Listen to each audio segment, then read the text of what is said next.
पूरा मई का महीना और पूरा अप्रैल का महीना 2 महीने लगातार रन करने के बाद, ब्रेकआउट देने के बाद में इन्वेस्टर्स को बिल्कुल समझ नहीं आती कि छोटी मोटी करेक्शन में पैनिक क्रिएट नहीं करते। क्या होता है ना, कोई भी स्टॉक जब भाग रहा होता है तब उम्मीदें बहुत ज्यादा बढ़ जाती है इन्वेस्टर एंटिसिपेट काफी बड़ा करते हैं, और छोटी सी भी करेक्शन इन्वेस्टर के दिमाग में ऐसी चीज लेकर के आते हैं कि भैया आप तो यहां से गए, खत्म हो गए। फिर चाहे जिसने 2000 पर इन्वेस्ट किया है वो भी यही चीज कहता है, फिर चाहे जिसने रीसेंट हाई पर इन्वेस्ट किया है वो भी यही कहता है। आखिर ऐसा क्यों हो जाता है, इतना ज्यादा इन्वेस्टर सेंटिमेंट क्यों बिगड़ जाता है? एक बात और आप यहां पर सुनते होगे, जब भी थोड़ी सी भी करेक्शन आती है बड़े बड़े ब्रेकआउट्स के बाद में, कि भैया माल मत बेच देना अपना, रिटेलर के हाथ से ऑपरेटर माल छीनना चाहता है, इसी वजह से ऑपरेटर ने करेक्शन करवाई है। भैया जिंदगी भर क्या ऑपरेटर इसी बात पर बैठा रहता है कि भैया मैं रिटेलर का थोड़ा सा माल खींच लूं, 100-200 शेयर रिटेलर से ले लूं? क्या ऑपरेटर इसी बात के लिए बैठा रहता है? नहीं। सिंपल सी चीज है, मार्केट में बीएसई लिमिटेड ने बहुत बढ़िया रिटर्न दिया, इनफैक्ट एमसीएक्स लिमिटेड ने बहुत बढ़िया रिटर्न दिया, उसका वीडियो आपको चैनल पर मिल जाएगा। आज के सेशन में दोनों में करेक्शन है, खबर कोई ऐसी बड़ी नहीं है जिसकी वजह से आपको करेक्शन देखने को मिली, अल्टीमेटली प्रॉफिट बुकिंग है। लेकिन ऐसा क्यों होता है कि भैया प्रॉफिट बुकिंग आए और हम पैनिक भी ना करें? ऐसा क्यों होता है कि हम पैनिक करने लग जाते हैं? और हम पैनिक ना करें इसके लिए हमको क्या समझना जरूरी है? दो चीजें छोटी छोटी, अगर आप मेरे चैनल पर रेगुलर हो तो आपको बहुत अच्छे से मालूम है। एक बार इस क्लिप को जो हम लोगों ने कल का वीडियो लिया था इसको ध्यान से सुनना, फिर हम बढ़ेंगे आगे। अल्टीमेटली जब तक स्टॉक का 4290 पर है आपके पास प्रॉफिट बुकिंग के चांसेस कम है, यानी कि जो शॉर्टर्स एक्टिव होते हैं प्रॉफिट बुकिंग करते हैं, तो 4290 के ऊपर जब तक है आई गेस कि वो प्रॉफिट बुकिंग और वो शॉर्टर्स का एग्जिट करना अभी मुश्किल रहेगा। ठीक है, यानी कि सुगर्स कल की वीडियो में हम लोगों ने डिस्कस किया था कि 4290 के ऊपर जब तक है यहाँ पर प्रॉफिट बुकिंग के चांसेस कम है, बट 4290 के नीचे जब तक 4290 के ऊपर है आपके लिए पॉजिटिव मोमेंटम यहाँ पर बनने के चांसेस और फर्दर है। प्रॉफिट बुकिंग आपकी तब आ सकती है जब 4290 के नीचे करेक्शन बनेगी। ठीक है, के लिए प्रॉफिट बुकिंग तब आ सकती है जब 4290 के नीचे करेक्शन बनेगी। ये है 1 आवर टाइम फ्रेम का चार्ट पैटर्न, जहां पर लगातार 4 घंटे तक 4290 के ऊपर स्टॉक ने बेस क्रिएट करा। अब ऐसा बड़ा कुछ भी नहीं हुआ है, मैं आपको खबरें बता दूं। पहले तो यहां पर सेबी ने एक फैसला और लिया है ईटीएफ की तरफ, derivatives for debt market push, rather SEBI ने ईटीएफ की तरफ ज्यादा पुश यहां पर दिखाने की बात करी है। अब आज की ये जो खबर है 13 घंटे पहले की ये अपडेट आती है, बीएसई लिमिटेड में आज के दिन गिरावट है। क्या इस अपडेट की वजह से बीएसई में गिरावट है? नहीं, ऐसा भी नहीं है, क्योंकि ये अपडेट ईटीएफ जो बढ़ावा देता है सेबी यहां पर, वो बताता है कि नए रेवेन्यू स्ट्रीम्स खुल सकते हैं बीएसई लिमिटेड के लिए भी। ये एक पॉजिटिव न्यूज है। नए रेवेन्यूज खुलेंगे यानी कि नया मार्केट पार्टिसिपेशन देखने को मिलेगा। नया मार्केट पार्टिसिपेशन बनता है तो ज्यादा से ज्यादा आपको वॉल्यूम एक्टिविटीज बनती देखने को मिलती है। ज्यादा वॉल्यूम एक्टिविटीज अगर बनती है तो ट्रांजैक्शन चार्जेस, क्लियरेंस फीस, जो कि अल्टीमेटली कंपनीज के रेवेन्यूज को पुश देता है, यानी बीएसई लिमिटेड के लिए एक एक्सपेंशन का जरिया बनता है सेबी की ये नई खबर, जो कि डाइवर्सिफिकेशन की तरफ भी लेकर के जाता है बीएसई लिमिटेड के ट्रांजैक्शन फीस को। तो ये वाली अपडेट आज के दिन की पॉजिटिव थे बीएसई लिमिटेड के लिए। बट अभी भी आपके दिमाग में सवाल है कि भाई जब खबर पॉजिटिव तो फिर भी गिरावट क्यों? अभी आते हैं आपके अगले पॉइंट के ऊपर। कल के दिन मार्केट क्लोज है, ऑल्दो अभी आपको लग रहा है थोड़ा सा बहुत धीरे धीरे चल रहा है, चिंता मत करो। यहाँ पर मैं अभी एकदम अचानक से आपको 2 पॉइंट्स बताऊंगा, आप कहोगे हाँ बस यही काफी है, इतना ही काफी था बस। कल के दिन मार्केट क्लोज रहेगा 28 मई, क्योंकि कल ईद है, इसी वजह से एनएसई बीएसई दोनों ही आपको क्लोज होते देखने को मिलेंगे कल के सेशन में, यानी कल सेशन नहीं है।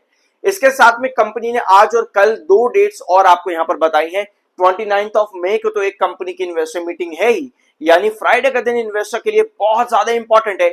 इसके साथ में 26 मई यानी कल रात को भी कंपनी ने एक अपडेट और बताई। 1 जून को कंपनी की एक और इन्वेस्टर मीटिंग है, और 3 जून को भी कंपनी की एक और इन्वेस्टर मीटिंग है। यह अपडेट कंपनी ने आज के दिन दी है। तो टोटल 3 दिन आने वाले कंपनी के बहुत इंपॉर्टेंट हो जाते हैं। 29 मई जो कि फ्राइडे है, उसके बाद में 1 जून and 3 June.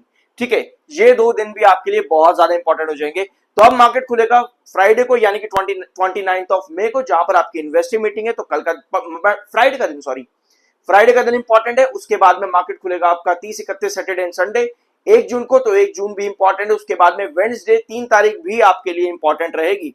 Technically stock neutral है, 55.5 पर एमएफआई है, 69.1 पर आपका आरएसआई है। एक प्यारा सा सब्सक्राइब जरूर करके जाना, आपके एक एक छोटे छोटे सब्सक्राइब से मुझे बहुत मोटिवेशन मिलती है। I am an ISM 7 certified. All right, अभी आप लोगों ने सुना कौन सा प्राइस है, 4290, जहां पे आपको 2 बार रिजेक्शन बनता देखने को मिला था बीएसई लिमिटेड के अंदर।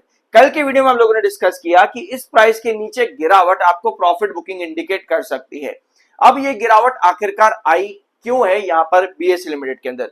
ठीक है, ये रही डेली टाइम फ्रेम की कैंडल आज के दिन की। भैया प्रॉपर गिरावट देकर के गई है, रुकी नहीं है बिल्कुल भी आज के दिन की कैंडल। कल के दिन की कैंडल काफी बढ़िया थी, यहां पर कोई खराबी नहीं है। लेकिन अगर आप आज का सेशन देखोगे तो आज ओपनिंग काफी अच्छी थी बीएसई लिमिटेड के अंदर। ये रही आज के दिन की ओपनिंग 4440, ठीक है, 4440 के ऊपर आज के दिन ऑल टाइम हाई। लगातार 3 सेशन में बीएसई लिमिटेड ने ऑल टाइम हाई को टच किया है। एक कल के सेशन में भी, एक परसों के सेशन में भी और आज के सेशन में भी लगातार 3 सेशन ऑल टाइम हाई। तो आपको यहां पर प्रॉफिट बुकिंग कैसे देखने को मिली? अगर आप इसे 1 आवर टाइम फ्रेम पर समझोगे, 30 मिनट टाइम फ्रेम का ये चार्ट है, यहां पर अगर आप देखोगे तो जैसे ही टॉप पर स्टॉक यहां पर जाता है, आपके पास एक बेयरिश कैंडल ड्रॉ होती है। अब इस बेयरिश कैंडल के बाद में हमारे पास एक बेयरिश एंगल्फिंग कैंडल, जिसको आप शूटिंग स्टार भी कहते हो, ये वाली ड्रॉ होती है। मैंने एक चीज आप लोगों को कई बार बताई है, अगर आप शॉर्ट टर्म इन्वेस्टर हो, ट्रेडर अगर आप हो, या फिर अगर आप लॉन्ग टर्म में प्रॉफिट बुकिंग ढूंढ रहे हो तो कि भैया प्रॉफिट बुकिंग तो नहीं आ रही कहीं पे, तो हमेशा एक पॉइंट नोट किया करो, एक पर्टिकुलर लेवल। फॉर एग्जांपल यह एक एक्स लेवल है किसी स्टॉक का, जो कि एक पर्टिकुलर हाई के पास जाकर के किसी स्टॉक को एक नए ब्रेकआउट की तरफ लेकर के जाना चाहता है। और उस पर्टिकुलर ब्रेकआउट पर अगर आपके पास कुछ इस तरह से कैंडल ड्रॉ हो, जिसको कि आप शूटिंग स्टार भी कहते हो या फिर हम बेयरिश एंगल्फिंग कैंडल कहते हैं ताकि विजुअलाइजेशन में आसानी हो, दैट मींस कि ऊपर की टेल लंबी है और अब आपको यहां से गिरावट देखने को मिलने वाली है। तो यस, इस कैंडल ने आज के दिन बीएसई लिमिटेड में ये काम किया।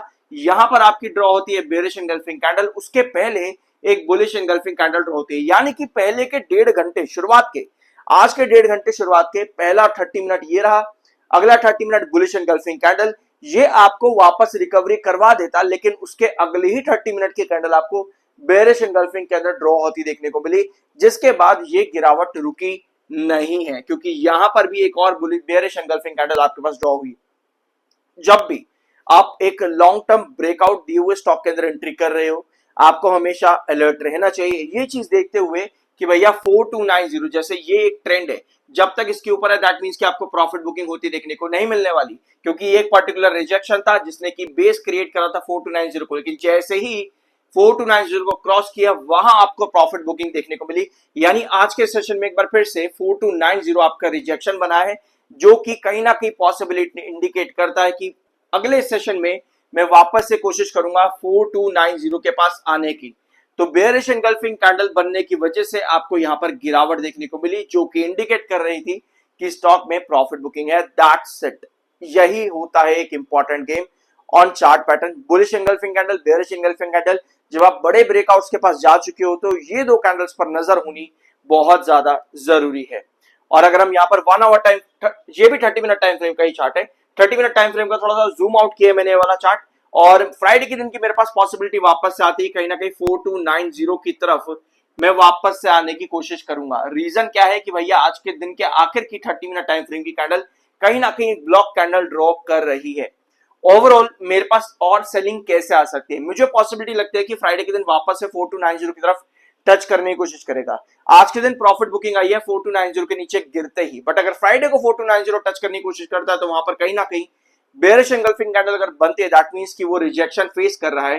दैट मींस कि आपके पास जो साइडवेज था, यहां पर जो साइडवेज बना था, इसमें आपको एक लेवल नजर आएगा 4160। ये इस समय आपका एक क्रूशियल बेस है बीएसई लिमिटेड के अंदर 4160।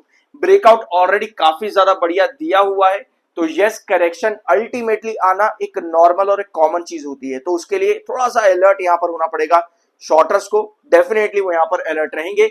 4160 आपका एक इंपॉर्टेंट बेस है। ओवरऑल अगर आप इस चार्ट को भी यहां पर देखोगे तो आप लोग को नजर आएगा कि हर एक ब्रेकआउट के बाद में आपको मिलता है एक छोटा सा डॉम पैटर्न, उसके बाद एक नए ब्रेकआउट की तरफ जाता है। तो रिसेंटली यहां पर डॉम पैटर्न क्रिएट किया है, 4160 एक इंपॉर्टेंट क्रूशियल बेस बन जाता है। 4290 आपके कमिंग सेशन में आपको एक रिजेक्शन बनता देखने को मिलेगा, इसकी पॉसिबिलिटी बहुत ज्यादा हाई नजर आती है। सो ये था आज का वीडियो बीएसई लिमिटेड से रिलेटेड। कुछ नया जानने को मिला, एक सब्सक्राइब करके मोटिवेट जरूर करना। मिलता अगले वीडियो में।